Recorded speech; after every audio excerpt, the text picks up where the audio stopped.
Hi, this is Dr. Rahul Pandya. Welcome to our latest episode on a comprehensive guide to time management skills for accelerated professional growth. In this guide, we'll uncover essential time management skills designed to help us maximize productivity and achieve our goals. We'll start by understanding the true value of time and how managing it effectively can transform our personal and professional lives. From setting priorities to overcoming procrastination, time management is all about making the most of every moment.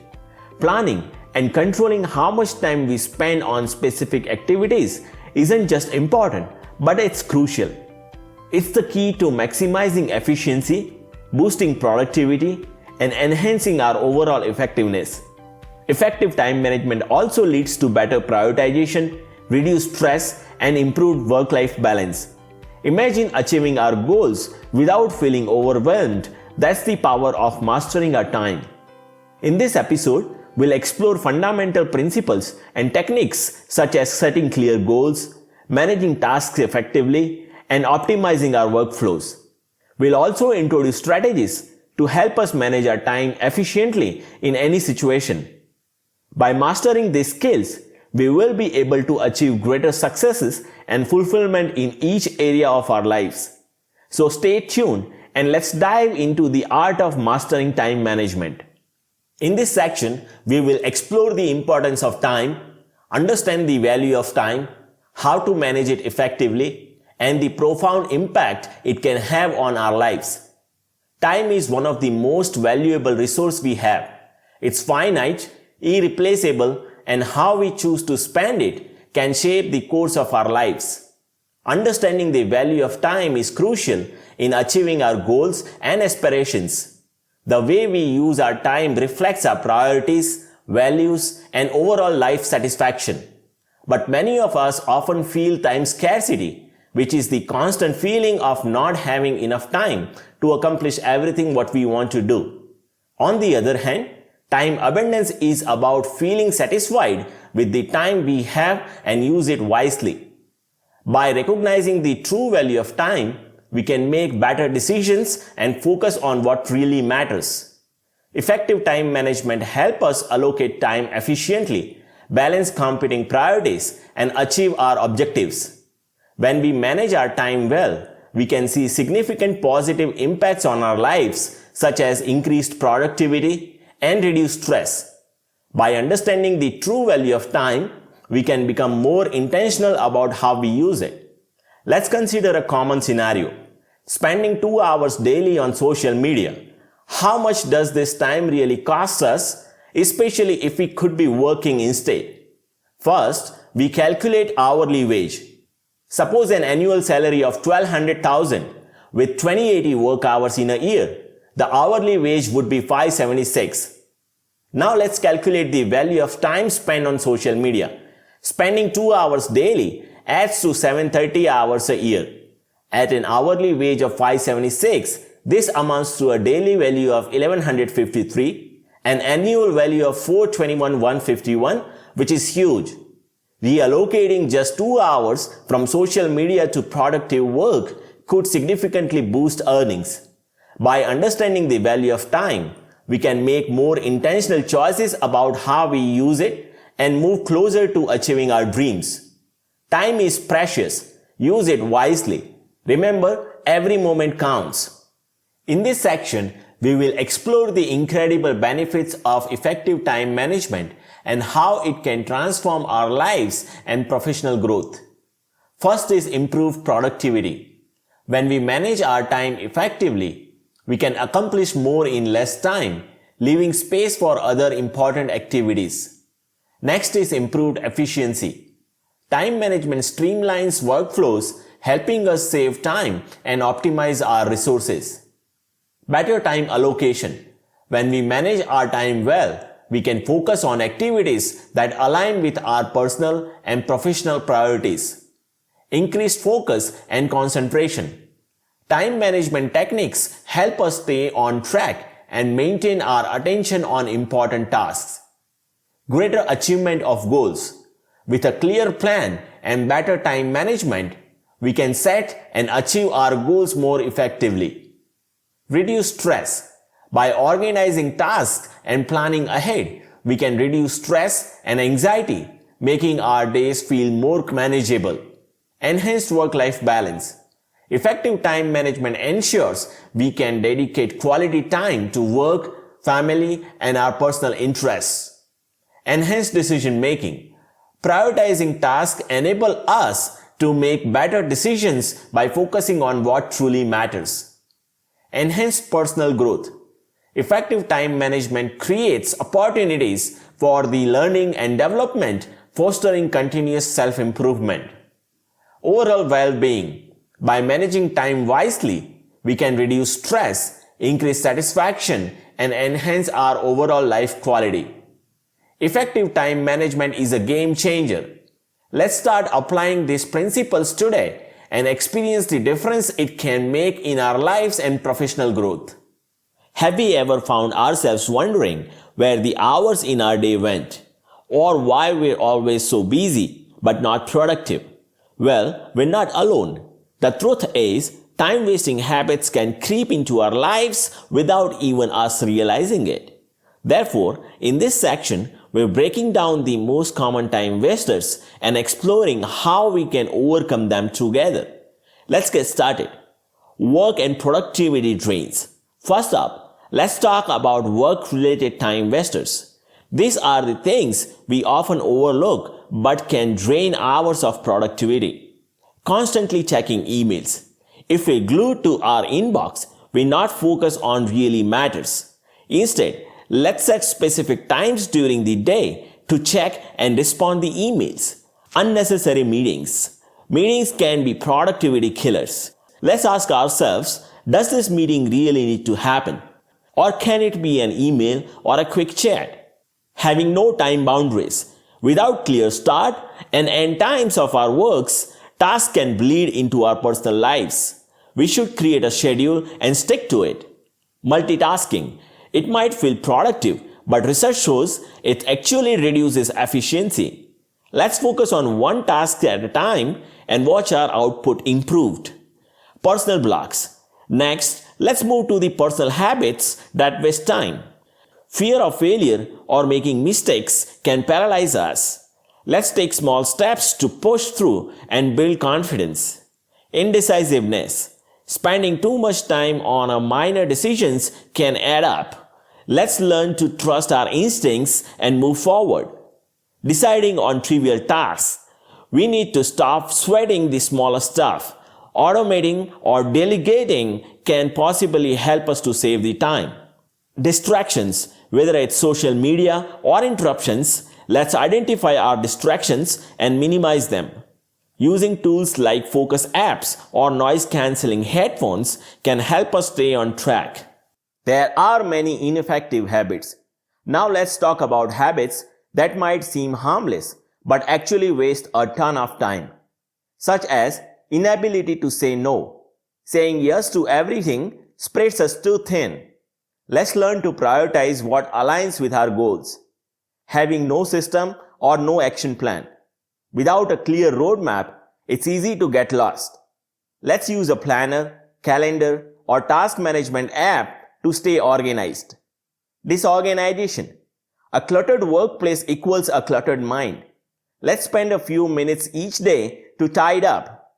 Using tools inefficiently. Technology is meant to help us, not hinder us. Let's take time to learn the tools which we use regularly. Doing something ineffectively. If we are stuck in a repetitive task, we should look for a way to streamline it. Doing everything ourselves. Remember, teamwork makes the dream work. Let's delegate the task whenever possible. There can be mental and emotional struggles also. Some time wasters are mental and emotional. This can be sneaky, but they have a big impact on our productivity, such as comparing ourselves to others. Let's focus on our own progress rather than comparing with others. Trying to please everyone. It's impossible to make everyone happy. Let's prioritize what matters to us. Aiming for perfection. Perfectionism can lead to procrastination also. Sometimes good enough is truly good enough. touching things twice. Let's avoid reopening tasks which we have already worked on. Finishing them in one go when possible can save us a lot of time. False starts. Starting a small is okay, but let's commit to our plans. Stop planning endlessly without taking any actions. Repetition pitfalls. Let's address repetition, one of the sneakiest time wasters. Repeating the same tasks. Are we stuck in a cycle of busy work? Let's look for ways to automate and simplify. Repeating the same mistakes. We need to learn from failures and move on. Journaling or reflecting can help us identify patterns. Continuing to something that is no longer beneficial. If something isn't working, we shouldn't be afraid to let it go. Digital and entertainment distractions. Technology is a double-edged sword. Here is how it can waste our time. Constantly checking stats, whether it's a social media analytics or app performance, obsessed over the numbers is counterproductive. Spending too much time on entertainment such as Netflix, YouTube, and gaming, which are fun, but they quickly consume hours. Let's set limits to keep them in check. Lifestyle habits. Our lifestyle also plays a big role in how effectively we use our time. Poor health habits, skipping exercises, or eating poorly can drain our energy. Let's take care of our bodies for better focus. Neglecting rest. Sleep is essential for productivity. We should aim for 7 to 8 hours of sleep for a night. Ineffective learning. When learning new skills, let's focus on methods that suit our style. We shouldn't waste time on ineffective techniques. Implementing new systems. Constantly switching tools or methods can disrupt progress. Let's stick to what works. Mindset challenges. Finally, let's talk about our mindset. Holding on to the past. Dwelling on the past mistakes or missed opportunities waste valuable energy. Let's focus on the present and future. Lack of motivation. If we are feeling stuck, we should revisit our goals and remind ourselves why they matter. Not having a goal. Without clear goals, we feel aimless.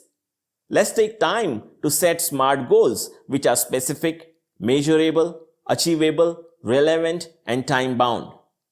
In this section, we'll explore how analyzing our time usage can transform the way we approach productivity and balance.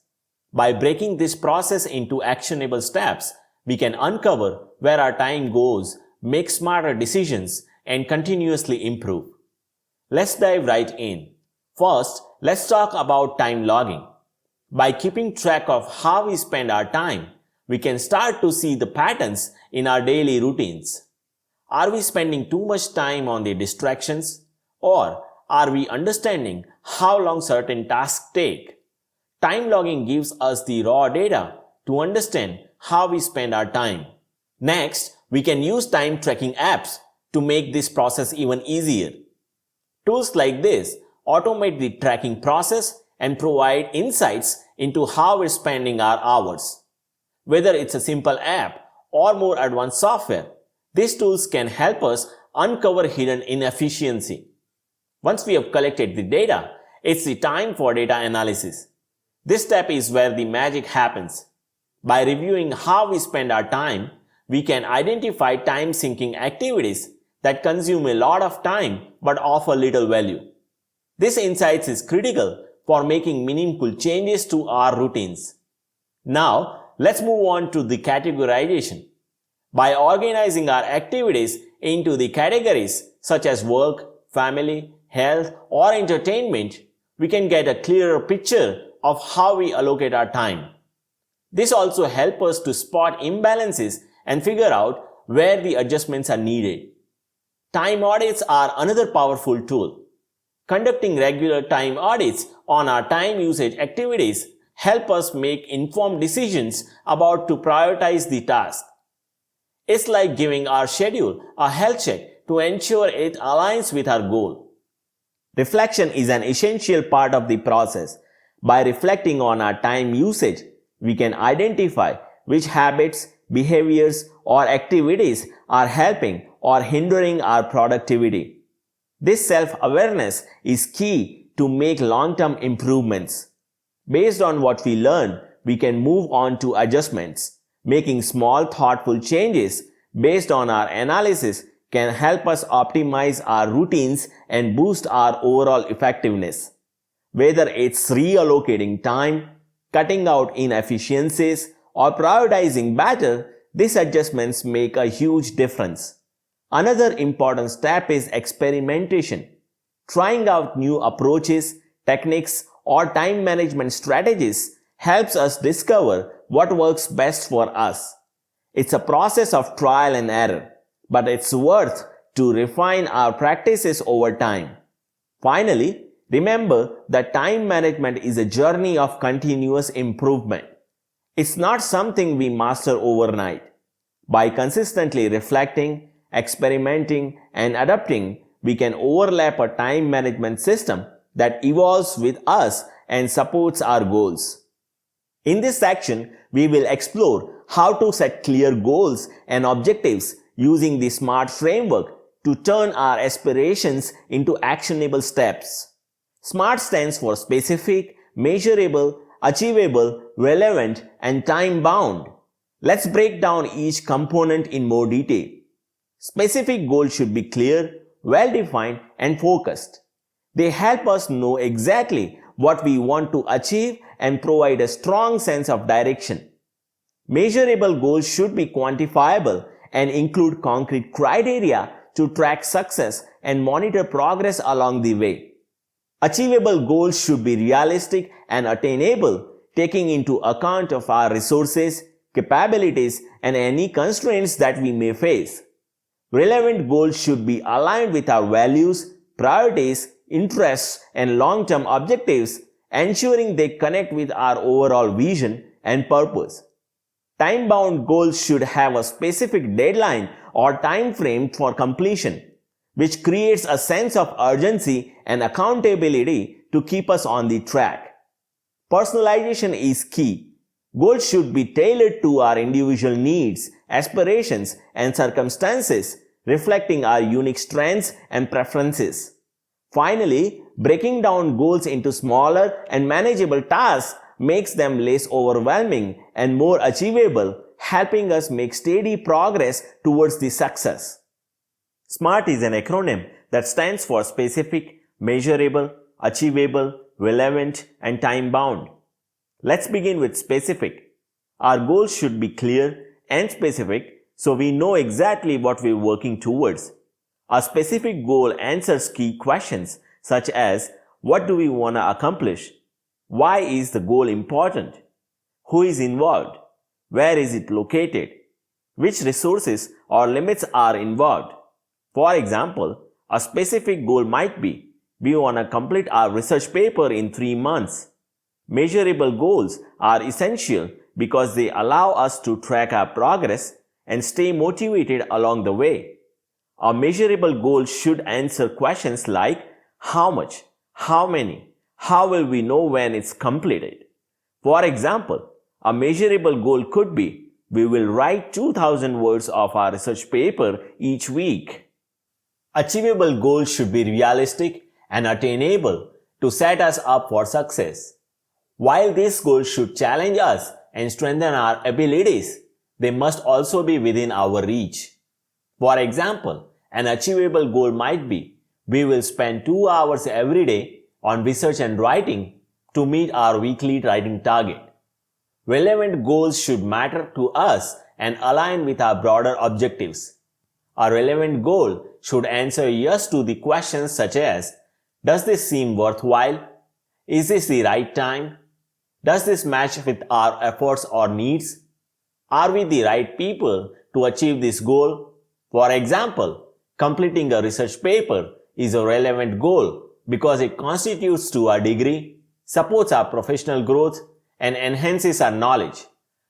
Time-bound goals have a specific target date, which helps us stay focused and work towards a clear deadline.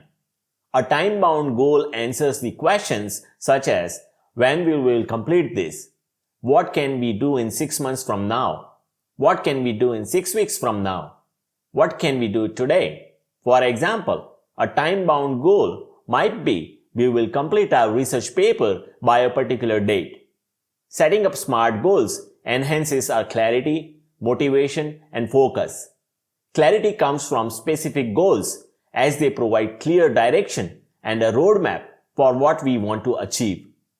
Motivation is fueled by measurable goals as they help us to stay on track and progress and keep us motivated along the way.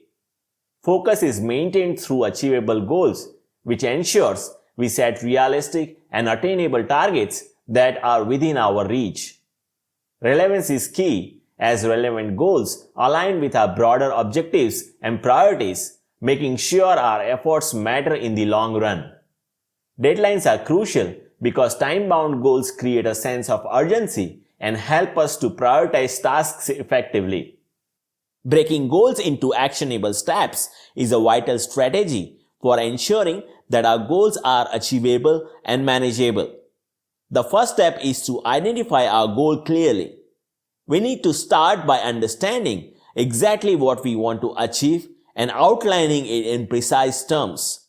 For example, if our goal is to write a research paper, we need to know the specifics such as the topic, length, and deadline. These details will provide us with a clear direction and make the task more manageable. The next step is to identify key milestones.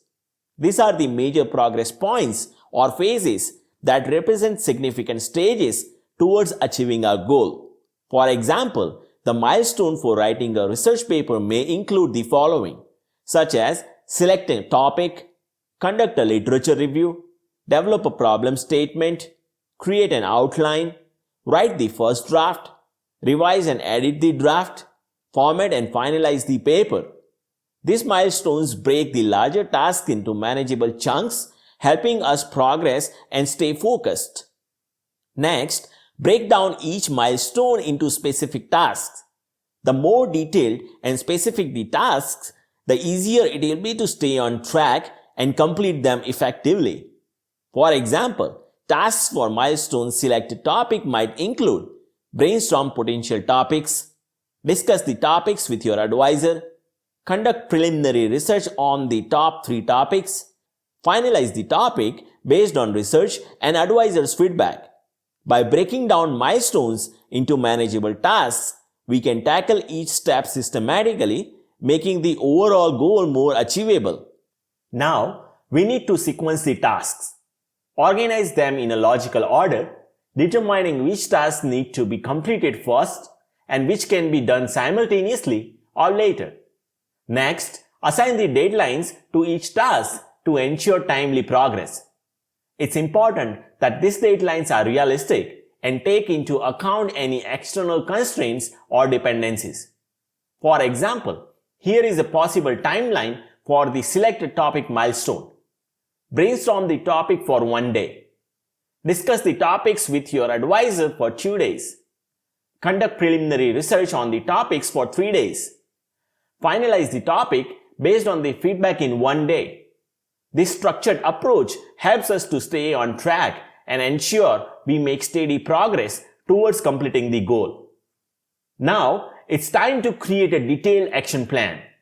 This plan will compile all the tasks and deadlines into a comprehensive schedule that outlines each step along with when and how we will complete it. For example, here is an action plan for writing a research paper. Week 1, select a topic. Week 2, conduct a literature review, read 10 articles and summarize findings. Week 3, develop a thesis statement and create an outline. Week 4 to 5, write the first draft. Allocate specific days for each section. Week 6, revise and edit the draft. Week 7, format and finalize the paper. Week 8, review and submit the paper. By following this action plan, we can ensure that each task is completed on time, making the entire process more manageable and focused. It's important to regularly review your action plan to track the progress.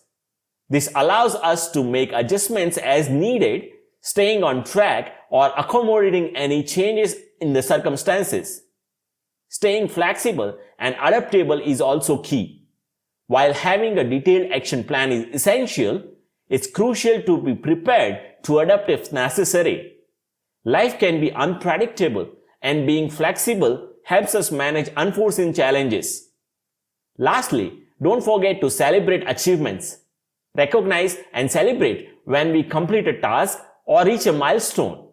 This helps us maintain motivation and fosters a positive attitude towards achieving the larger goal. By breaking down our goals into smaller, actionable steps, we gain several key benefits. Clarity. Clear tasks makes it easier to understand exactly what needs to be done. Manageability. Smaller tasks are less overwhelming and more manageable, making it easier to stay on track. Motivation. Regularly completing tasks and achieving milestones keeps us motivated and on the pace. Tracking. It's easier to monitor progress and make adjustments as needed, ensuring we're always moving forward. Focus. A structured approach helps us to stay focused on what's important, avoiding distractions and staying aligned with our goals. With this clear and manageable structure, we can make significant progress towards our larger objectives.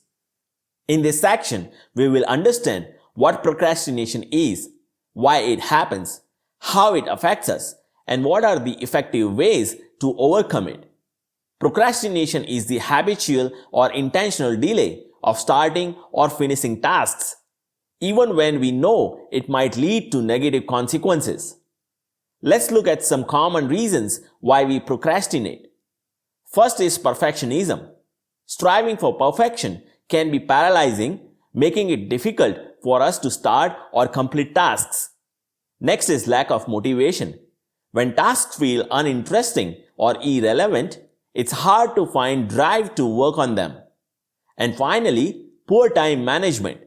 Without proper planning and prioritization, we often end up rushing at the last minute, leading to missed deadlines. But procrastination doesn't just slow us down. It has significant other effects also. It reduces productivity because we spend less time on meaningful works. It increases stress and we are left scrambling to complete tasks under pressure. The quality of work can also suffer. When we rush, we miss important details, leading to subpar outcomes. And of course, procrastination can cause us miss key opportunities by delaying actions when it's most needed. So how can we overcome procrastination? The first step is to set clear goals. When we know exactly what needs to be done, it's easier to stay focused and motivated. Next, break tasks into smaller steps. Tackling one step at a time makes even the largest projects feel more manageable. We should also create a schedule with specific deadlines. A structured plan helps us stay on track and avoid the last-minute rush. And finally, seek support. Whether it's from our peers, mentors, or advisors, having someone to motivate us or provide feedback can make a big difference. By recognizing procrastination and using these strategies, we can control our time, improve our productivity, and achieve better results. In this section, we will explore various prioritization techniques that can revolutionize how we manage our time, plan, and schedule our tasks effectively. Let's dive deep into the powerful methods. Let's take a closer look at various prioritization techniques that can completely transform the way how we manage our time, plan effectively, and schedule tasks with precision. Imagine starting with a simple yet effective approach like working in focused interval of 25 minutes of dedicated efforts followed by a 5 minutes break. This is the Pomodoro Technique, a proven way to boost focus and keep mental fatigue away. Now consider Parkinson's law, which highlights how work tends to expand to fill the available time for its completion. By setting clear and tight deadlines, we can actually enhance efficiency and accomplish more in less time. Similarly, the Pareto principle or the 80-20 rule reminds us how 80% of the results often come from just 20% of our efforts. The key is to identify those high-impact tasks and give them the attention what they deserve. For structured decision making, there is the Eisenhower Matrix. It organizes tasks into 4 categories such as urgent and important, important but not urgent, urgent but not important, and neither. This helps us focus on what truly matters while managing time effectively. Another helpful tool is value versus effort matrix, which evaluates tasks based on their impact and the effort required. Tracking quick wins first while planning for high effort, high value tasks can be a game changer. We also have the Moscow method, which categorizes tasks into must-haves, should-haves, could-haves, and won't-haves. This method simplifies decision making by emphasizing necessity and impact. If you are someone who enjoys visual organization, the Kanban method offers a straightforward way to track progress using boards with columns like to do, in progress, and done. For mathematical approach, the Pickle Jar Theory suggests prioritizing big rocks for most important tasks before adding pebbles and sand, which represent less critical items. Pair this with the Timeboxing technique, where we allocate fixed time periods for specific tasks, or time blocking, which reserves dedicated chunks of time for particular activities, and you will find yourself in the control of your time and schedule. A simple yet effective approach is the 1-3-5 technique, which represents 1 big task, 3 medium tasks, and 5 smaller tasks each day. This method creates a balanced workload. And if you are ever facing a quick small task, apply 2 minutes rule, which says if it takes less than 2 minutes, do it immediately. This keeps things moving and prevents procrastination. When it comes to deep, meaningful work, undistracted focus is essential. The deep work technique allows the periods of high concentration to produce impactful results. Pair this with biological prime time technique by identifying when you are most energetic and scheduling most important tasks during those peak hours for maximum productivity. Sometimes, reflecting on ourselves can make the difference. The ideal me versus worst me technique helps align habits that your best self while avoiding behaviors that hinders progress. To further optimize time, conducting a personal time audit can reveal inefficiencies and pave the way for improvement. The Rapid Planning Method, or RPM, emphasizes focusing on results, purpose, and massive action, fostering a goal-oriented mindset. And don't underestimate the power of saying no. Declining the tasks that don't align with our priorities frees up valuable time and energy for what matters to us most. Consistency is also key. Establishing routines reduces decision fatigue and keeps daily activities streamlined. A well-organized workspace eliminates distractions, allowing you to maintain focus and boost productivity. Finally, consider starting your day by tackling hardest or most important tasks first. This is the essence of Eat That Frog technique, setting the tone for a productive day ahead. In this section, we will explore how planning and scheduling serve as vital components of effective time management. Let's begin with long-term planning, where the focus lies on setting overreaching goals and objectives for the future. This involves envisioning what we want to achieve and mapping out strategies that will guide us towards success over time. Next, we delve in short-term planning, which is about translating these long-term goals into actionable daily, weekly, or monthly tasks. By breaking down larger objectives into smaller and manageable steps, short-term planning helps maintain steady progress and keeps us on the track. Time allocation plays a vital role in this process. It involves designating specific time slots for different tasks, projects, and responsibilities. This ensures a balanced approach to workload management and keeps priorities in focus, allowing for a more structured and productive routine. Resource planning is another essential aspect. This involves organizing the necessary budget, manpower, and materials required to execute our projects. By planning our resources effectively, we ensure that everything we need is available when we need it, minimizing the delay and enhancing efficiency. Finally, we must consider contingency planning. This proactive step involves identifying potential risks and preparing backup plans to mitigate them. By anticipating challenges, we can maintain control over our timelines and reduce the impact of unforeseen events. Through the combination of these strategies, such as long-term and short-term planning, time allocation, resource management, and contingency planning, we can create a comprehensive framework to manage time effectively and achieve our goals with confidence. In this section, we will explore the Pomodoro Technique, a time management method designed to enhance focus and productivity. Developed by Francesco Cirillo in the late 1980s, this method breaks work into manageable intervals to keep us motivated and efficient.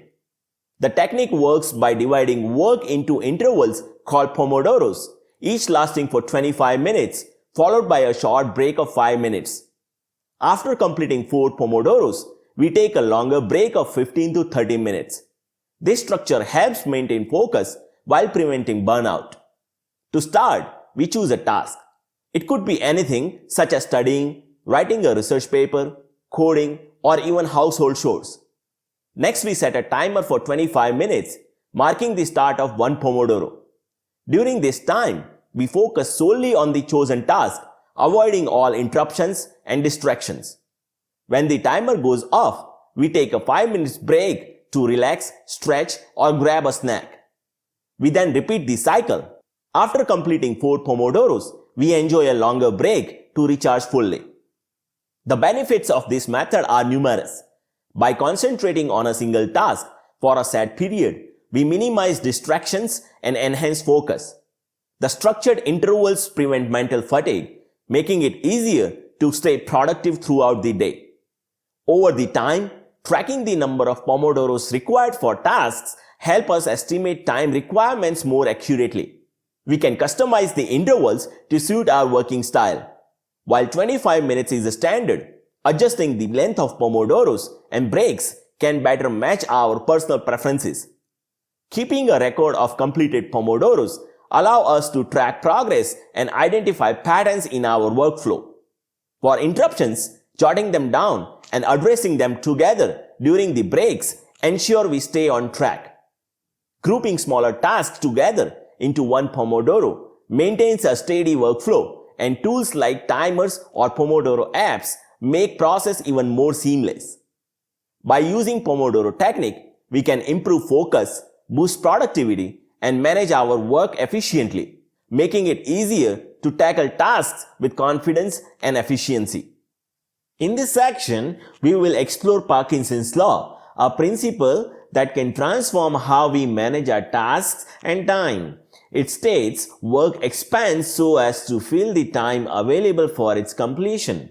Parkinson's law highlights how the amount of time we allocate to tasks influence how long it actually takes. If we give more time to ourselves to complete the task, they expand, often unnecessarily. Conversely, setting shorter and realistic deadlines encourages quicker completion. This happens due to several factors, such as when more time is available, tasks become often complicated than necessary. This is due to the expanded scope where layers of complexity are added that weren't the part of the original part. Longer deadlines also invite procrastination, as it feels like there is always a time to start later.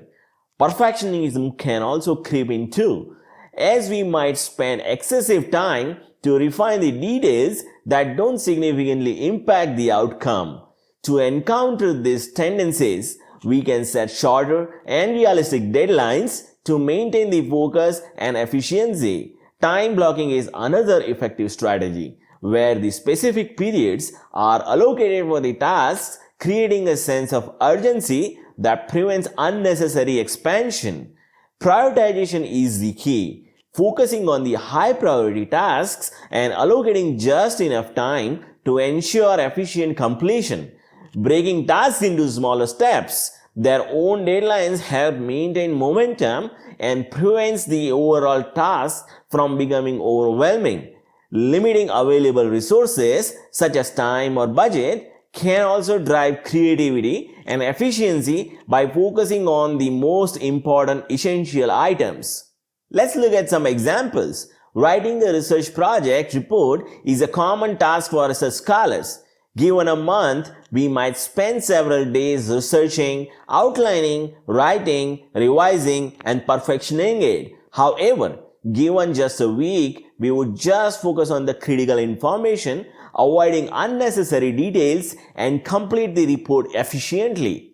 Another example is meetings. A 1-hour meeting often takes a full hour, even if the agenda could be in just 30 minutes. By limiting the meetings to 30 minutes, participants are more likely to stay on topic and make decisions quickly. To apply Parkinson's law effectively, we can start by identifying all tasks we need to complete in time. Assign the shorter but realistic deadlines for each one. Monitor progress regularly and adjust deadlines as needed. After completing tasks, reflect on the process and fine-tune our time management strategy for the greater efficiency.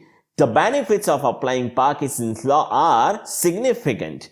Setting shorter deadlines allow us to accomplish more in less time, reducing the procrastination and enhancing our focus. We are neutrally driven to find more efficient ways to complete tasks, improving overall productivity. With a better understanding of this principle, we can plan and allocate our time more effectively, achieving our goals in a shorter deadline with greater precision and focus. In this section, we will explore the Pareto principle, commonly known as the 80-20 rule, a powerful concept that can transform how we approach the time management and productivity. The Pareto principle suggests that a significant majority of effects, typically around 80%, stem from a minority of causes, often around 20%. This idea was firstly introduced by the Italian economist Vilfredo Pareto, who observed in the early 20th century that around 80% of the total land in Italy was just owned by the 20% of the population. At its core, the principle emphasizes that a small percentage of inputs or efforts can yield a disproportionate number of results or outcomes. For instance, in a business setting, often 80% of sales might come from 20% of the clients. Similarly, 80% of the complaints might originate from 20% of the customers, and 80% of the profit might be driven by just 20% of the products or services. When applied to time management, its principle highlights that the importance of focusing on most critical 20% of the vital tasks that will generate 80% of the desired results. By identifying and prioritizing these tasks, we can make better use of our time and resources, maximizing the efficiency and their impacts. It's also important to recognize that the specific ratio 80-20 isn't a grid rule, but depending on the circumstances and situation, it could shift to something else like 90-10 or 70-30, but the concept remains same. A smaller percentage of causes often drives the majority of the outcomes. Understanding and applying the Pareto principle allows us to channel our energy into what truly matters, enabling us to achieve our goals more effectively and efficiently. In this section, we will explore the Eisenhower Matrix, a practical and effective tool for time management that helps prioritize tasks based on urgency and their importance. The Eisenhower Matrix is named after the 34th President of the United States of America, and it categorizes the tasks into 4 quadrants to give how we allocate our time and energy. The first quadrant is urgent and important. These tasks require immediate attention and are critical to achieve our goals, such as pressing deadlines, emergencies, and solving immediate problems. The action for this task is simple. Do that immediately. Next is not urgent but important quadrant. These tasks are essential for our long-term goals and personal development. However, they don't demand immediate action, such as strategic planning, learning new skills, building relationships, and preventive health measures. For these tasks, the key action is to schedule them and dedicate specific time to work on them. The third quadrant is urgent but not important. These tasks might feel pressing but don't contribute significantly to our long-term objectives. They often arise from other people's priority, like interruptions, unplanned meetings, or minor requests. These tasks should ideally be delegated or given minimal attentions. Finally, we have not urgent and not important quadrant. These are low-value tasks that can waste our time, such as excessive TV watching, mindless browsing, or unnecessary social media scrolling. The action here is to eliminate these tasks or limit them to designated times. To effectively use the Eisenhower Matrix, we will start by listing all the tasks that we need to complete. For example, complete a project report comes under urgent and important quadrant. Schedule an annual medical health checkup goes to not urgent but important quadrant. Attend an unplanned meeting comes to urgent but not important quadrant. Watch a TV show goes to not urgent and not important quadrant. Next, we categorize each task into one of the four quadrants. Then we prioritize actions, such as focus on completing quadrant 1 task first. Schedule and allocate the time for quadrant 2 tasks. Delegate or minimize the quadrant 3 tasks. Eliminate or restrict quadrant 4 tasks. The Eisenhower Matrix offers multiple benefits, such as improved focus by highlighting what truly matters, enhance productivity by prioritizing high-impact tasks, reduce stress by addressing urgent issues promptly, and better time management by balancing immediate demands with long-term goals. By applying the Eisenhower Matrix, we can make a better decision about how we spend our time and ensure that our efforts align with our priorities. In this section, we will explore the value versus effort matrix, a powerful tool for time management and decision making. This matrix is also known as the impact versus effort matrix or action priority matrix, helps us prioritize tasks or projects by evaluating their potential value against the effort required to complete them. The value versus effort matrix is designed to guide us in focusing resources where they can deliver the best results, ensuring maximum productivity and impact. The process begins with identifying tasks or projects that need to be completed. Next, we evaluate the value of each task, considering its benefits and alignment with our goals. After that, we assess the effort needed to complete these tasks, factoring in time, energy, and resources. Once these evaluations are completed, we plot the task on a matrix, dividing them into 4 categories for analysis and prioritization. Let's break down these categories. The first one is high value versus low effort category. These are the tasks that provide significant benefits with minimal effort, such as collaborating with peers or mentors, attending relevant webinars or seminars, and conducting quick literature reviews.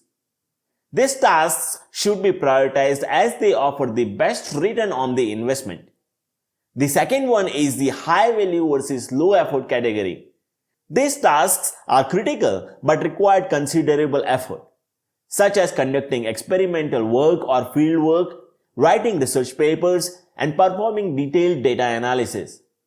These are major projects that deserve dedicated time and energy. The third category is low value versus low effort. These works are neither impactful nor demanding. While they are easy to implement, they should not take precedence over high value activities. The fourth category is low value versus high effort. These works consume significant effort without delivering much value.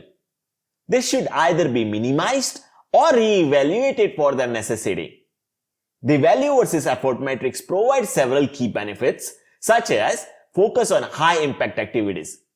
It helps us prioritizing works that deliver the most significant benefits with the least effort. Second is efficient resource allocation. It ensures that resources are directed towards the most valuable activities. Third is improved productivity. By focusing on high value tasks, we can achieve better results in lesser time. Fourth is clarity and direction. It offers a clear visual representation of where to focus efforts, reducing ambiguity in decision making. Better time management. It identifies quick wins and major projects, helping us manage our time effectively. By applying value versus effort matrix, we can enhance productivity, make smarter decisions, and focus on what truly matters for achieving our goals. In this section, we will explore the Moscow method, which is a practical framework for time management that helps us prioritize tasks effectively. By categorizing tasks into 4 distinct levels of importance, such as must have, should have, could have, and won't have, this method ensures we focus on what truly matters. Let's break down each category. The first category is must have category. These are the essential tasks that must be completed in time. Neglecting this task would lead to significant consequences, such as missing a critical deadline. For an example, completing a research paper or submitting a grant proposal.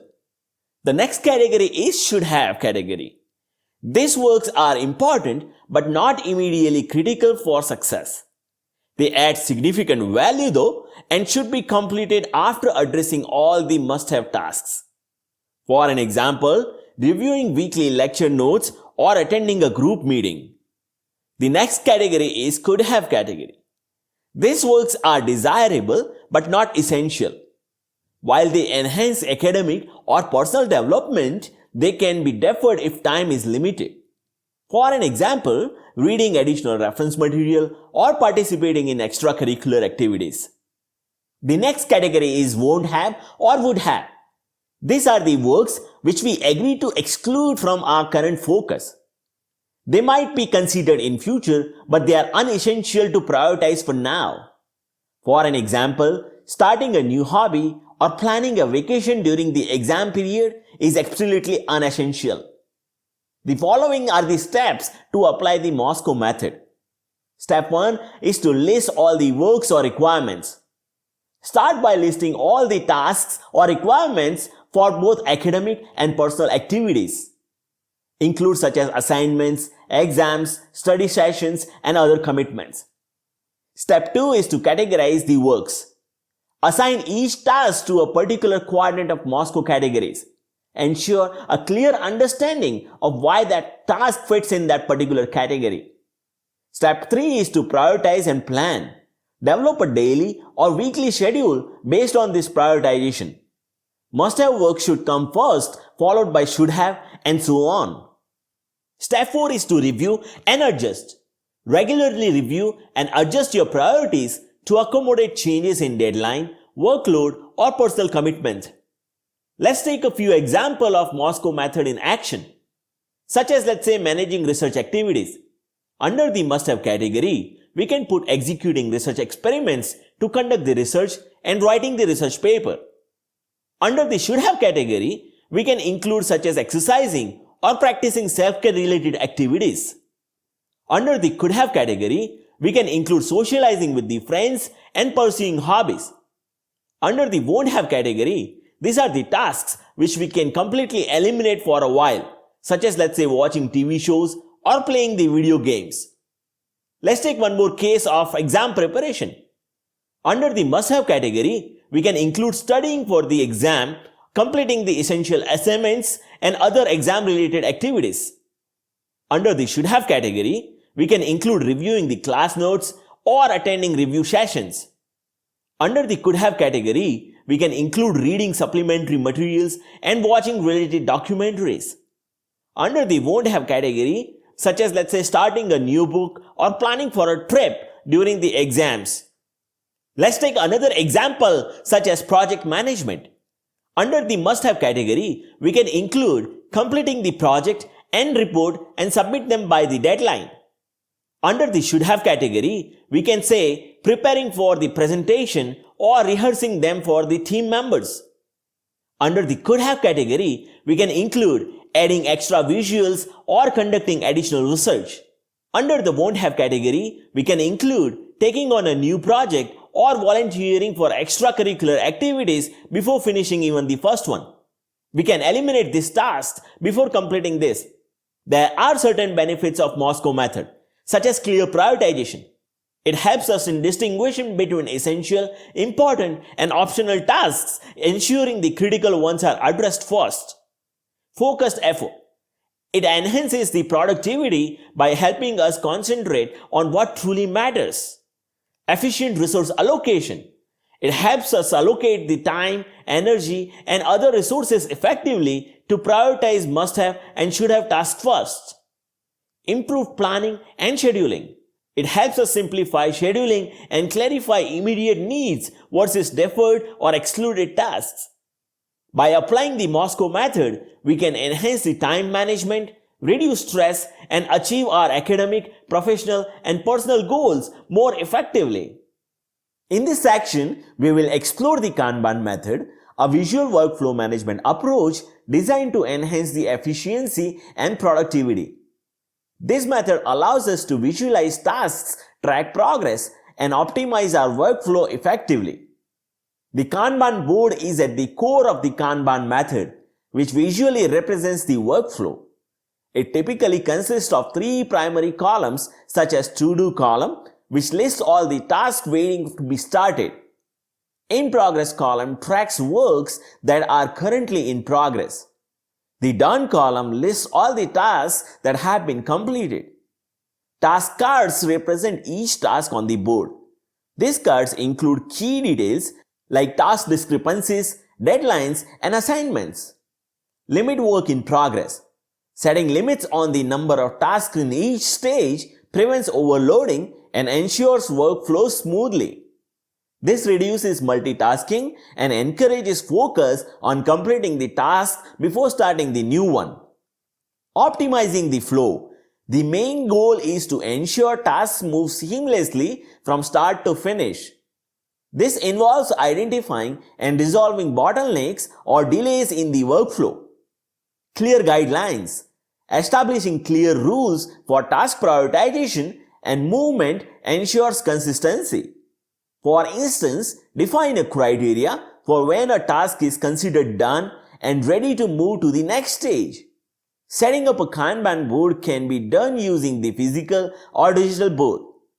A Kanban board can also be created using sticky notes on a whiteboard or digital tools for convenience. Organize your tasks into columns such as backlog, to-do, in progress, and done. Create and prioritize tasks using task cards. Write each task on a card, including deadlines and priorities. Prioritize and arrange these tasks in to-do column based on their importance and urgency. Moving tasks through the workflow and progress tracking. As works progress, move their cards across the respective columns. This visual approach helps track progress and quickly spot the bottlenecks. Regular reviews at the end of each day or week to review the board to evaluate completed tasks and identify pending ones. Reflect on the delays and brainstorm the ways to improve the process. Continuous improvement based on the reflection and feedback. Make incremental changes to the workflow to overcome them. Adjust work in progress limits, refine task discrepancies, or recognize columns as needed. There are several benefits of the Kanban method, such as increased visibility. The visual nature of the board provides a clear snapshot of the tasks in progress, pending, or completed. Enhanced focus. Limiting work in progress encourages us to finish tasks before starting new ones, reducing the multitasking. Improved efficiency. By identifying the bottlenecks and streamlining workflow, productivity improves. Flexibility. The method is adaptable to the personal or team's needs. Continuous improvement. Regular feedback and adjustments foster a culture of growth and efficiency. By implementing the Kanban method, we can manage our tasks effectively, stay organized, and continuously enhance our productivity. In this section, we will explore the Pickle Jar Theory, a powerful metaphor for time management and productivity enhancement. Let's dive in. The Pickle Jar Theory is all about prioritizing tasks effectively to maximize productivity. The jar represents your available time in a day. The big rocks symbolize your most important tasks or goals such as major work projects, personal development, or family time. Pebbles represent less critical tasks that still need to be completed, like meetings, minor works, etc. Sand stands for minor and non-essential activities that can easily fill up your day, such as checking social media, watching TV, or other distractions. Let's understand how to use this theory step by step. First, start with the big rocks. Place them in the jar first. These are your top priorities and should be scheduled into your day before anything else. This ensures that the most important works get the attention what they deserve. Next, add the pebbles. This can fill in the gaps around the big rocks, ensuring that the secondary priorities are handled without interfering with what matters most. Finally, pour in the sand. These are the minor activities that fits in the remaining space in your schedule. This should only be addressed after the big rocks and pebbles are in place. Now, let's look at how to apply this theory for effective time management. Prioritize well. Identify your big rocks, pebbles, and sand. Focus on completing the big rocks first. Plan ahead. Schedule your day around the big rocks. Then fit in the pebbles and sand. Regularly evaluate, review, and adjust your priorities to ensure you're focusing on what matters most. By following this approach, the benefits are clear, such as focus on important tasks. You'll allocate the time to what truly matters, increasing the likelihood of achieving your goals. Efficient use of time. You'll use your time more effectively by organizing tasks based on the priority. Reduce stress. Managing time effectively minimizes last-minute rushes and missed deadlines. Improves work-life balance. By clearly defining and prioritizing tasks, you'll create a better balance between work and personal life. Enhance decision making. This approach helps to make better decisions about how we spend our time. We'll learn to distinguish between essential and non-essential tasks, improving our ability to manage our workload. By using the Pickle Jar Theory, we can master the art of prioritization, leading to more productive and balanced life. In this section, we will explore the Timeboxing technique, a powerful method for effective time management. Let's dive in. The Timeboxing technique involves allocating a fixed maximum unit of time for each activity in advance and then completing the activity within that time frame.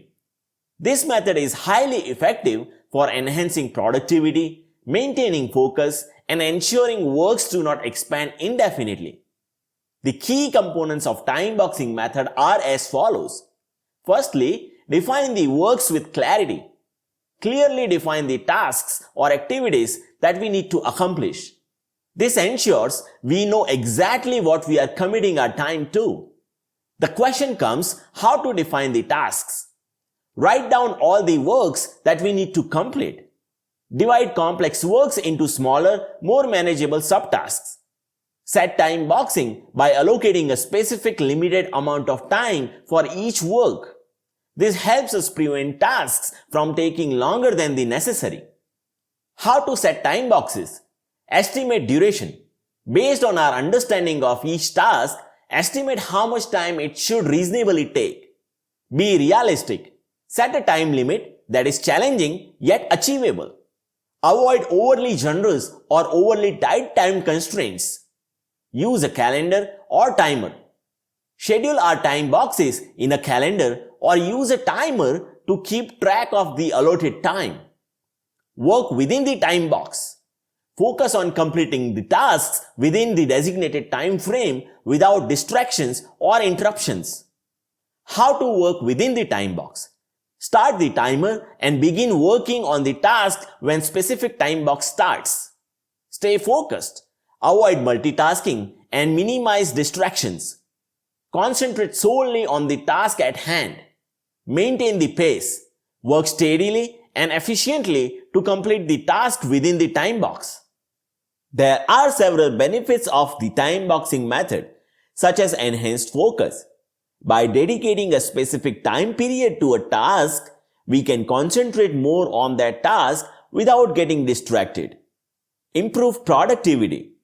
Time boxing encourages efficiency by creating a sense of urgency to complete works within the allotted time. Better time management. This technique helps us allocate time more efficiently, ensuring that all works receive the attention what they need. Reduce procrastination. Setting a clear time limit for the tasks can help us overcome procrastination by making work seem more manageable and less daunting. Work-life balance. By controlling the time spent on tasks, we can better manage our work and personal life, preventing burnout and ensuring we have time for other activities. Let's take one example for a research scholar or student and applying the time boxing technique. Let's consider a research scholar managing multiple responsibilities such as writing a literature review, conducting experiments, attending meetings, and completing coursework. Firstly, define all the tasks such as writing a literature review, conducting experiments, attending meetings, and completing coursework. Set time boxes. For literature review, allocate 2 hours every morning from 9 a.m. to 11 a.m. For experiments, allocate 3 hours every afternoon from 1 p.m. to 4 p.m. For meetings, allocate 1 hour from 11 a.m. to 12 p.m. For coursework, allocate 2 hours every evening from 7 p.m. to 9 p.m. By using the time boxing technique, we can effectively manage our time, focus on priorities, and achieve a healthy balance between work and personal life. In this section, we will explore the time blocking technique, a highly effective method for time management that helps us structure our day, prioritize tasks, and increase focus. Let's begin with it. Time blocking is a time management technique where we schedule specific blocks of time for different tasks or activities throughout the day. Instead of working with a general to-do list, this approach allocates dedicated time periods to particular works, enhancing focus, productivity, and efficiency. Key concepts of time blocking begin with the structured schedule. Time blocking involves creating a detailed schedule that outlines what task we will work on and when. Each task is assigned a specific time slot, ensuring that all important activities have designated time for completion. Focused work. By dedicating blocks of time to specific tasks, we can concentrate on one activity at a time without multitasking. This improves the quality of our work and helps complete tasks more effectively. Priority management. Time blocking helps us prioritizing tasks by assigning time slots based on their importance and deadlines. It ensures critical tasks are assigned first, reducing the procrastination. Let's take a look how to implement the time blocking method. Identify all the tasks and priorities. List all the tasks which we need to accomplish. Determine their priority and estimate the time required for each task. This can include work-related tasks, personal activities, and breaks. Create a time block template. Develop a daily or weekly schedule template that includes all waking hours. Divide the day into the blocks of time, typically ranging from 30 minutes to 2 hours depending on the tasks. Allocate specific time blocks for each task. Schedule high priority tasks during peak productivity periods when we have the most energy and focus. Including buffer time. Add buffer time between tasks to account for transitions, unforeseen delays, or breaks. This flexibility prevents the schedule from becoming too rigid and helps managing interruptions. Review and adjust. Regularly review the schedule to ensure that we are staying on the track. Adjust time blocks as needed based on the progress and new priorities. There are several benefits of time-boxing method, such as enhanced focus and productivity. By dedicating specific time periods to single tasks, we can work with greater concentration and efficiency. Better time management. This technique ensures all important tasks are accounted for, prevents the overcommitting, and balances the workload. Reduce procrastination. Knowing that each task has a designated time slot reduces the temptation to procrastinate and encourages the timely completion. Improved work-life balance. By scheduling time for personal activities and breaks, we can maintain a healthier balance between work and personal life. Practice additional techniques for time blocking, such as task batching. Group similar tasks together with the same time block. For an example, dedicate a block for answering emails, another for meetings, and another for focused work. Day theming. Assign specific themes or focuses to different days of the week, such as dedicating Mondays to the administrative works, Tuesdays to meetings, and Wednesdays to project work. Time boxing. Set a fixed time limit for a task and work on it until the time is up. This helps manage larger or daunting tasks by breaking them into manageable time segments. Let's take one example for applying time blocking method for a researcher. Here is a sample time block schedule for a research scholar managing various responsibilities, such as high priority tasks. Analyzing experimental data or prepare a research presentation can be allotted 2 hours of time slot. Attend a research group meeting or supervisory session can take 1 hour of time slot. Write a research paper or grant proposal can take 2 hours of time slot. Medium priority tasks, such as respond to academic emails and collaboration requests, can allocate 30 minutes a day. Conduct a literature review or explore emerging research trends can take around 1 hour. Plan research objectives or experimental workflows can take around 45 minutes.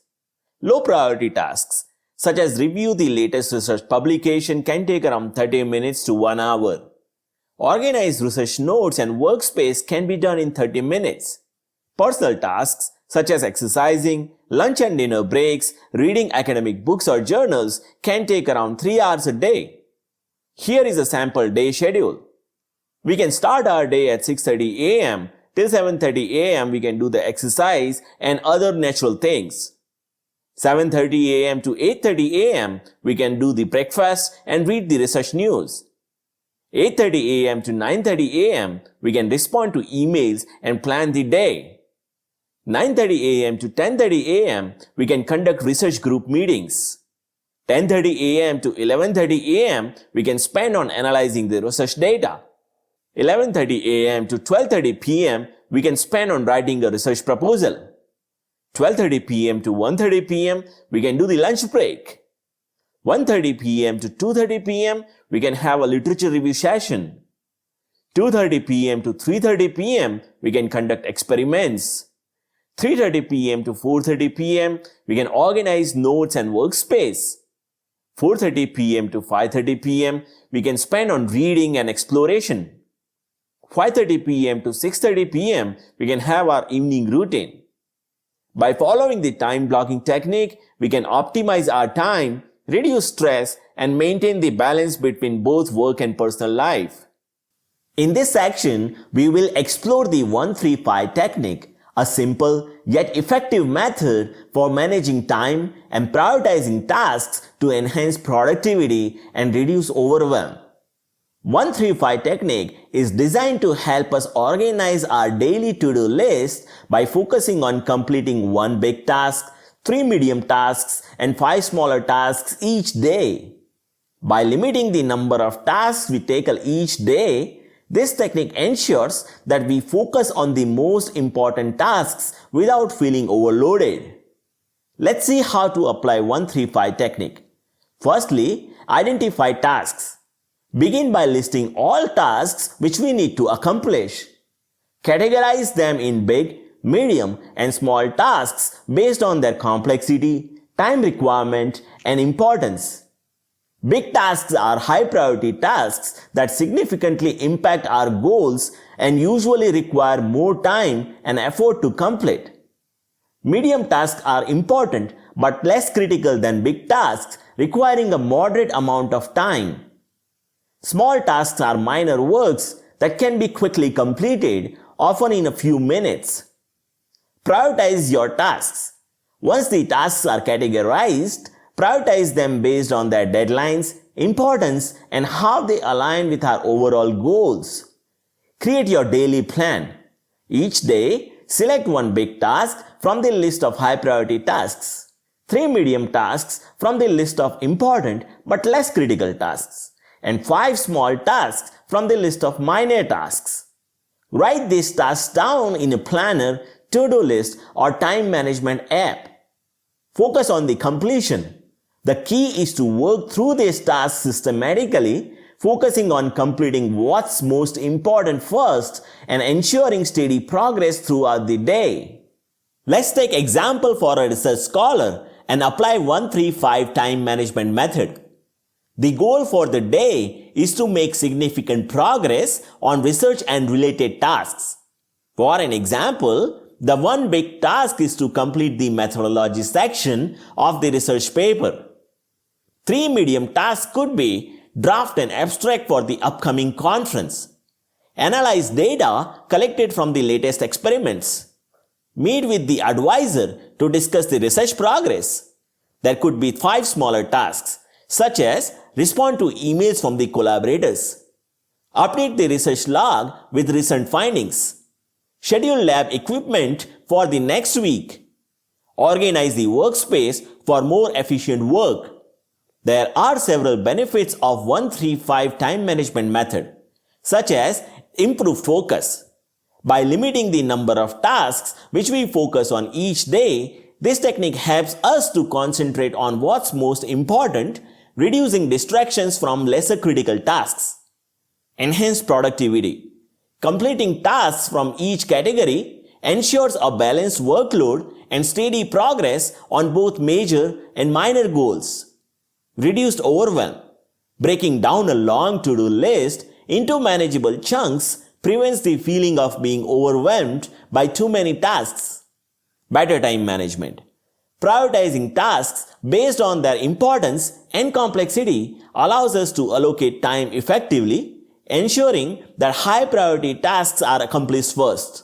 By adopting 1-3-5 time management technique, we can simplify our daily planning, boost productivity, and achieve a better balance between major and minor goals. In this section, we will explore the 2 minutes rule, a simple and practical technique for time management that helps us stay organized, efficient, and focused. The 2 minutes rule is based on a straightforward principle. If a task takes 2 minutes or less to complete, we should do it immediately. This approach prevents the buildup of small tasks that can clutter our to-do list and distract us from more important works. Moreover, for the works that take longer, the rule encourages us to spend at least 2 minutes on them to build momentum and make progress. There are several benefits of 2 minutes rule, such as reduce the task accumulation. By handling small tasks right away, we keep our to-do list from becoming overwhelming. Increased efficiency. Completing quick tasks immediately helps us stay organized and spend lesser time on managing them and more in doing them. enhanced focus. With fewer smaller tasks lingering, we can concentrate on larger and more significant projects. Momentum building. Starting larger tasks, even just for 2 minutes, can help us overcome procrastination. Often the hardest part of a task is just to begin them. Reduce stress. Staying on top of minor tasks reduce mental clutter and stress of managing them. Let's go through the steps to apply the 2 minutes rule. Step 1 is to identify quick tasks. Look for the tasks that can be completed in 2 minutes or lesser. For an example, responding to a brief email, filing a document, making a quick phone call, tidying up your workspace, etc. Step 2 is to take immediate action. When we identify a task that fits in 2 minutes criterion, we should do it immediately instead of adding it to our to-do list. This keeps our workflow smooth and eliminates unnecessary task management. Step 3 is to start larger tasks. For tasks that can take longer than 2 minutes, commit to working on them just for 2 minutes. This small initial effort helps us overcome the resistance to starting them. Once we begin, we often find the motivation to keep going and make meaningful progress. By adopting the 2 minutes rule, we can improve the efficiency, reduce stress, and stay focused on what truly matters. It's a simple yet powerful way to manage our time and boost the productivity. In this section, we will explore the deep work technique, a time management method popularized by Cal Newport that focuses on achieving high quality results through intense concentration on demanding tasks. Let's understand the deep work versus shallow work patterns. Deep work are the tasks that require intense focus, creativity, and cognitive efforts, such as complex problem solving, writing, strategic planning, etc. require deep focus. Whereas shallow works are the works which doesn't require deep focus, such as responding to emails, attending routine meetings, handling administrative works, etc. Let's see how to implement the deep work technique. Firstly, create a dedicated time block for deep work. The purpose is to set specific periods exclusively for deep works. Choose a distraction-free environment where interruptions are minimized. Turn off notifications, silence phone, and eliminate other potential distractions. Optimize timing for deep works. Schedule deep work sessions during the time when our energy and focus is at their peak. Identify periods of the day when we can maintain prolonged concentration without mental fatigue. Once we completed the deep works, dedicate time to the less demanding activities. Handle routine tasks like emails, meetings, or simple chores after the deep works are over.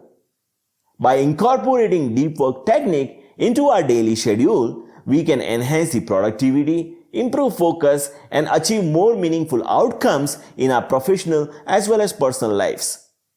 In this section, we will explore the biological prime technique for time management, which uses our body's natural energy cycles to optimize the productivity. What is biological prime technique?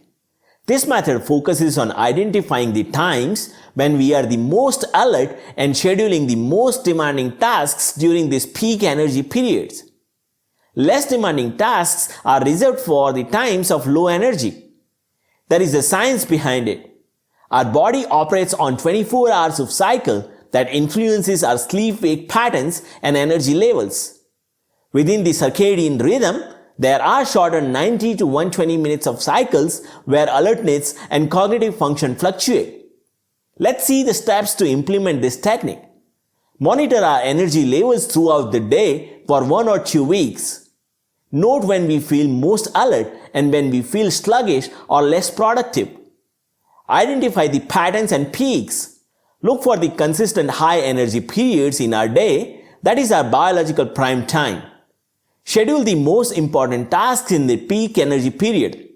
Let's see the examples of energy levels throughout the day. When we wake up around 6 a.m., energy level is low at 4. After the breakfast at 8 a.m., energy level rises to 7. After that at 10 a.m., it rises to 9. Around 12 p.m., it drops to 6. At 2 p.m., it drops to 5. After the lunch and tea break, it rises again at 4 p.m. to 8. At 6 p.m., it drops to 6. And at 8 p.m., energy drops to the level of 4. Align tasks with energy levels. Schedule challenging and important tasks like deep focus work, critical thinking, or creative projects during peak energy times. Save lesser demanding tasks such as routine emails, scheduling, or minor administrative works for times of low energy periods. Let's take a look at an example schedule mapped with energy levels. During morning, around 9 a.m. to 1 p.m., the energy level is naturally high. Therefore, we can schedule the tasks where we need higher focus, such as research, writing, critical decision making, etc. In the early afternoon, 1 p.m. to 3 p.m., energy dips down. And we can allot this slot for lunch break, routine emails, minor administrative tasks, etc. In the late afternoon, around 3 p.m. to 5 p.m., after the lunch, energy level rises. And we can allot the tasks where we need medium focus, such as meetings, collaborative works, planning, etc. There are several benefits of the biological prime time technique, such as increased productivity. Align tasks with natural energy peaks allows us to tackle demanding work more efficiently. Enhanced focus. Working on higher priority tasks during the peak alertness and energy levels helps us maintain focus and reduce the stress and error. Better time management. This technique promotes strategic scheduling and improves overall productivity. Reduce stress. Accomplishing important tasks during peak energy times reduces the stress and prevents burnout. By leveraging our biological prime time method, we can work smarter, not harder, and achieve more with lesser efforts. In this section, we will explore the ideal me versus worst me technique, a powerful time management strategy that uses self-visualization to extract the productivity and focus from ourselves. What is the ideal me versus worst me technique? This technique involves visualizing two different versions of ourselves, the ideal me and the worst me. By identifying their distinct behaviors, habits, and attitudes, we can strive towards our best selves while avoiding the pitfall from our worst parts. Let's understand two different versions. Ideal me represents the best version of ourselves, organized, focused, productive, and disciplined, where we prioritize tasks effectively, make most of our every minute, and consistently meet the deadlines. Worst me represents the least productive version of ourselves, where we are disorganized, easily distracted, procrastinated, and fail to meet the deadlines.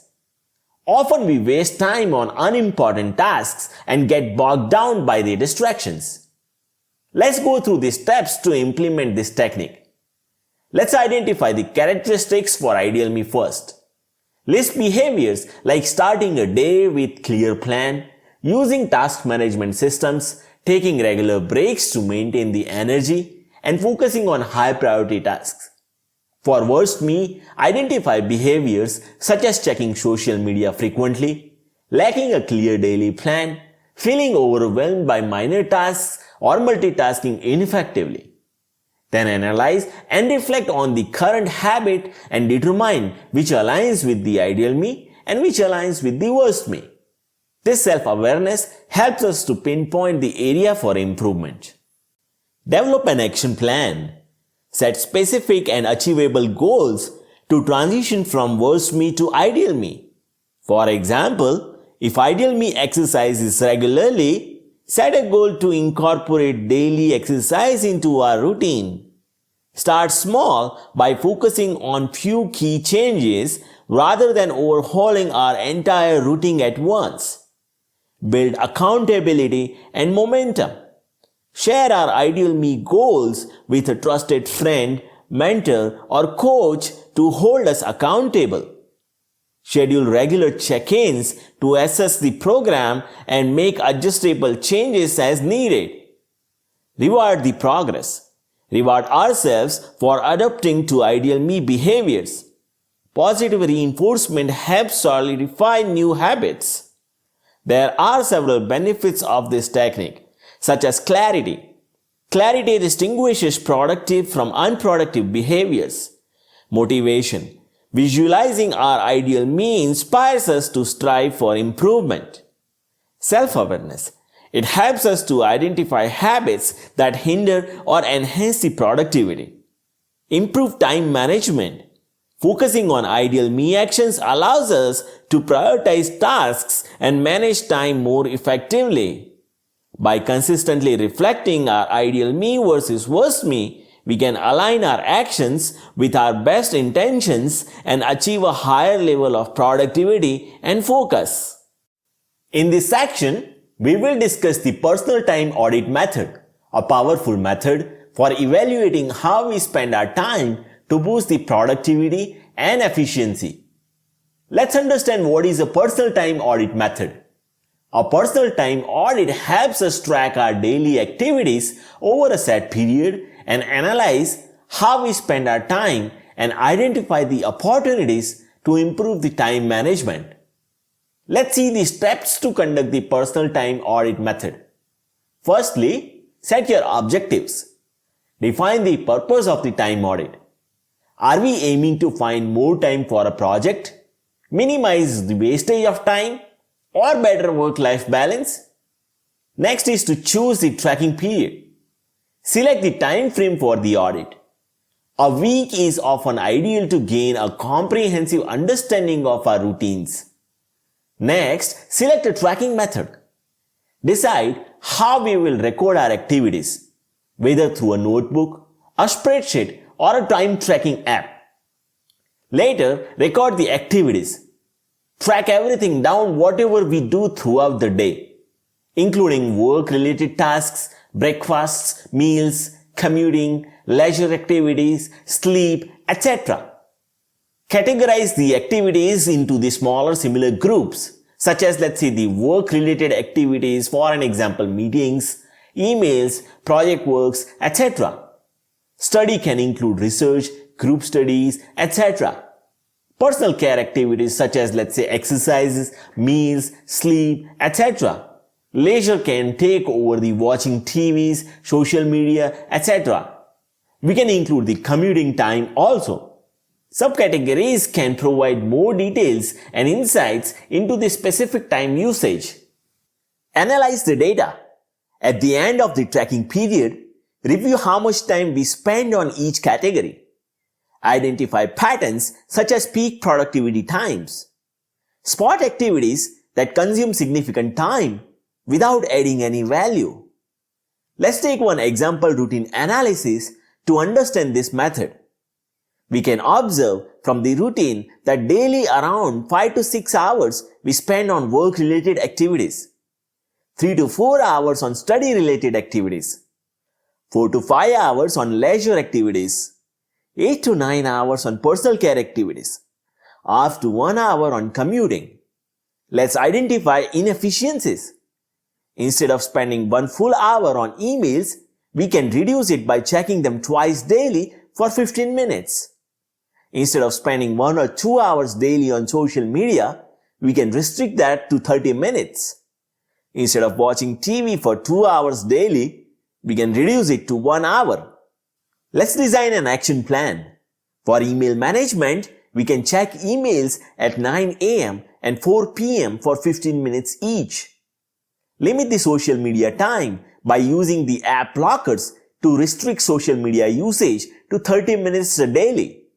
Reduce TV time and limit it watching to 1 hour per evening. Reallocate the time. Use the free time, approximately 2 hours daily, for study, research, or any other high priority tasks. By conducting a personal time audit method, we can take the control of our time, eliminate inefficiencies, and focus on what truly matters. In this section, we will explore the rapid planning method, a result-driven approach to time management that helps us stay focused on our most important goals. Let's understand what is the rapid planning method, which was developed by Tony Robbins. This method shifts our focus from simply completing tasks to achieving meaningful results.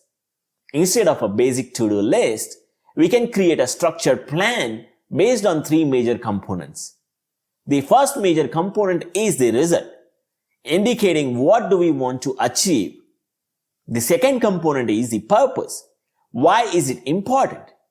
The third component is the massive action plan. How will we achieve it? Let's see the steps to execute this method.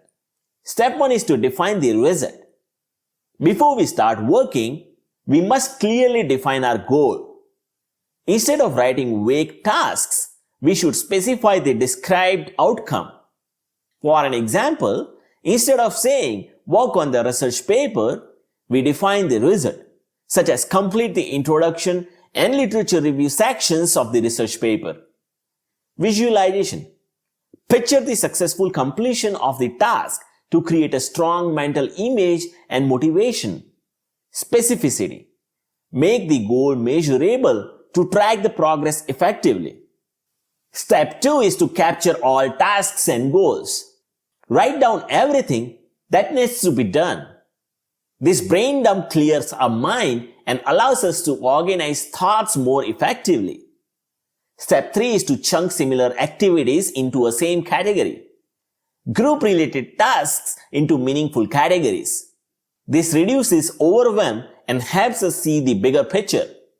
For an example, instead of listing scattered tasks like gather data, write a paper, review the literature, etc., we can group into a same category and mention. Step 4 is to create a massive action plan. For each goal, define the result, which includes what are we looking for and what are we working towards. Define the purpose. Why does it matter? Define the action steps. How will we accomplish each goal? Let's take one example for a research scholar and apply our PM method. For a research scholar, the final outcome or result could be to submit a well-researched research paper and prepare a compelling conference presentation. The purpose is to contribute to the field, gain recognition, and advance in academia. The action plan could be gather data, analyze results, write a research draft, revise, prepare a presentation, and rehearse well. Step 5 is to schedule a dedicated time. Allocate specific time slots for each task in our weekly schedule. Prioritizing key actions ensures progress towards the final result, such as set aside focused hours for writing, data analysis, and presentation practice.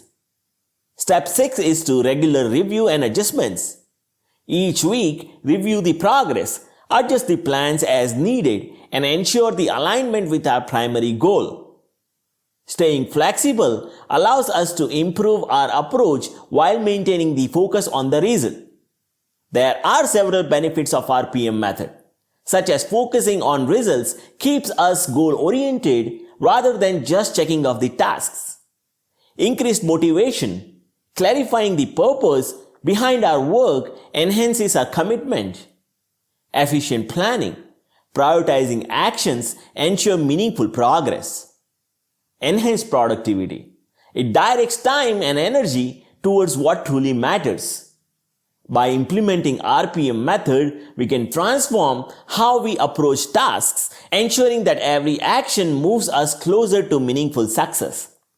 In this section, we will explore the power of saying no and how it helps us manage our time more effectively by focusing on what truly matters. The ability of saying no is a critical skill in time management. It can mean the difference between meeting important deadlines and getting overwhelmed by tasks that don't align with our goals. Saying no allows us to focus on high-impact activities, reduce stress, and improve the work quality. Saying no comes with several advantages, such as increased productivity. By declining non-essential tasks, we free up time for what truly matters. Better quality of work. With fewer distractions, we can focus deeply and produce meaningful results. Reduce stress. Managing commitments wisely prevents us from feeling overwhelmed, enhance focus. Concentrating on fewer and higher priority tasks allows us to achieve better outcomes. How to say no effectively? Let's go through some practical steps to confidently say no when necessary. Prioritize our goals. We need to clearly define our research and professional objectives and ensure our commitments. For an example, if our goal is to publish a research paper, we should prioritize activities that are related to writing, data analysis, and literature review. Assess each request. Before committing, we should evaluate the importance and urgency of any request. For an example, if I ask to join a committee, we should consider whether that committee is significantly beneficial for our research career or not. If not, then we can say no politely and decline. Be honest and direct. It's important to communicate clearly and respectfully when we decline a request. For an example, we can say, "Thank you for considering me, but I am currently focused on my dissertation and cannot take additional responsibilities at this time." Offer alternatives. If possible, we can suggest another solution or recommend someone else who might be available. For an example, we can say, "I can't do this job right now, but perhaps my colleague could assist you." Practice saying no. Building confidence in setting boundaries takes practice. We can start by declining smaller requests, non-essential requests, before moving to the more significant commitments. Additional strategies, let's take a look. Here are few more strategies to reinforce our ability to say no. Reflect on our limits. Regularly assess our workload and be realistic about what we can handle. Set clear boundaries. Communicate expectations with colleagues and collaborators to avoid unnecessary commitments. Be consistent. Apply the same criteria when deciding what to accept and what to decline. Use polite language. Frame refusals in a way that highlights our commitment to our primary goals. By mastering the art of saying no, we can take the control of our time, improve the productivity, and ensure that our energy is spent on what truly matters. In this section, we will explore the importance of routine and how it plays a crucial role in the effective time management. A routine is a structured sequence of activities which we perform regularly. Establishing a routine can significantly enhance productivity, reduce stress, and ensure steady progress towards academic goals. There are several benefits of routine, such as consistency and predictability. A routine creates a structured environment where tasks become habitual, reducing the mental effort required to decide what to do next. Increased efficiency. By consistently performing the same tasks at the same times, we can streamline our workflow and reduce time wastage on transitioning between activities. Reduce decision fatigue. With a set routine, we minimize the number of decisions that we have to make daily, conserving mental energy for more important tasks. Enhanced focus. Knowing what to do next each day helps maintain focus and reduce the distractions. Improve work-life balance. A well-structured routine includes dedicated time for work, rest, and personal activities, promoting a healthier balance. Let's see how to establish a productive routine. Firstly, identify the core activities. Determine the essential tasks that need to be performed daily or weekly, such as research, writing, meetings, and personal activities. Set a schedule. Allocate specific time slots for core activities to create a structured and balanced routine. For an example, a daily routine for a research scholar can be as follows. By creating and following a structured routine, we can improve efficiency, maintain focus, and ensure steady progress towards our academic and professional goals. In this section, we will explore how to optimize our workspace for better time management and productivity. An optimized workspace is essential for maintaining focus, efficiency, and overall well-being. The physical environment where we work can significantly impact our ability to concentrate and perform tasks effectively. There are several benefits of optimized workspace, such as enhanced focus. A clutter-free and organized workspace minimizes distractions, allowing us to concentrate better on our tasks. Increased efficiency. Having all necessary materials and tools within easy reach saves a lot of time and reducing interruptions during work. Reduced stress. An orderly environment creates a sense of calm, making it easier to tackle complex tasks without feeling overwhelmed. Improved health. Ergonomic furniture and proper lighting can help prevent physical strain and fatigue that contributes to the long-term health and overall well-being. Let's see the steps to organize a workspace. Declutter and organize first. Remove unnecessary items and ensure that the workspace is free from the distractions. Sort through the papers, books, and gadgets, keeping only what is essential. Use organizers, shelves, or storage boxes to maintain the order. Ensure ergonomic comfort. Invest in ergonomic furniture and arrange the workspace to promote good posture. Use an adjustable chair and desk. Position the computer screen to the eye level and ensure that the keyboard and mouse are placed comfortably to prevent the strain. Optimize lighting. Proper lighting is essential for reducing the eye strain and maintain the focus. Natural lighting is ideal, but if that is not available, use adjustable lamps with soft and bright light to create a comfortable working environment. Personalize thoughtfully. Make the workspace inviting and motivating, but avoid excessive decorations that may become distractions. A few personal photos, plants, or motivational quotes can create a pleasant and inspiring atmosphere. Organize your digital workspace. A well-organized digital workspace is just as important as a physical one. Create folders for different projects. Use cloud storage for easy access. And regularly back up the important data to prevent the loss.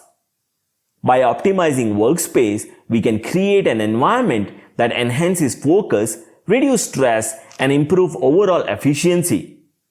That makes it easier to manage our time and achieve our goals. In this section, we will explore the Eat That Frog method and how it can help us overcome procrastination and improve the productivity. The Eat That Frog method is based on the idea that by completing our most challenging tasks first, the rest of the day becomes easier and more productive. Let's see the key principle and the steps to execute this method. Firstly, identify your frogs or the bigger tasks. Our frogs are the most important tasks that we are most likely to procrastinate on, but which we have the greatest positive impact on our work or life.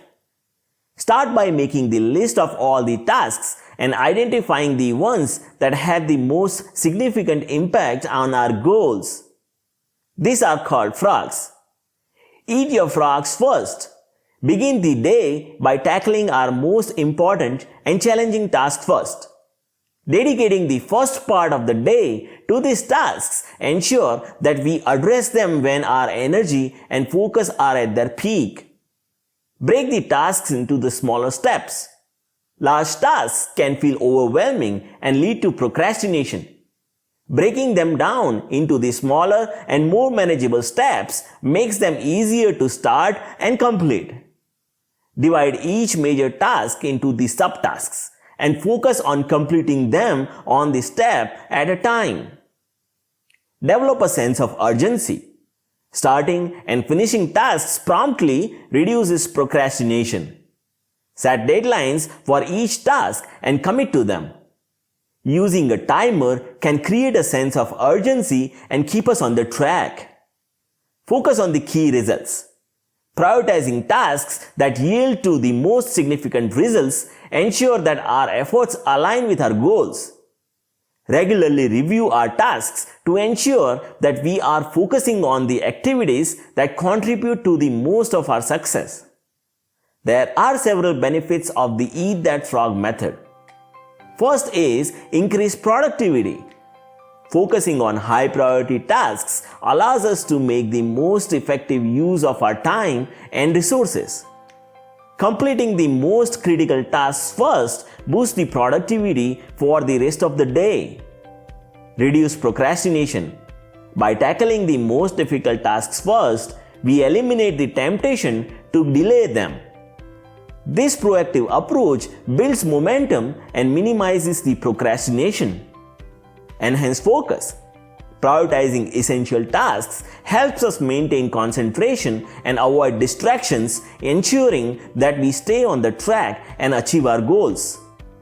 By following the Eat That Frog method, we can develop a habit of taking actions on our most important tasks first, leading to the greater efficiency and better time management and improved results.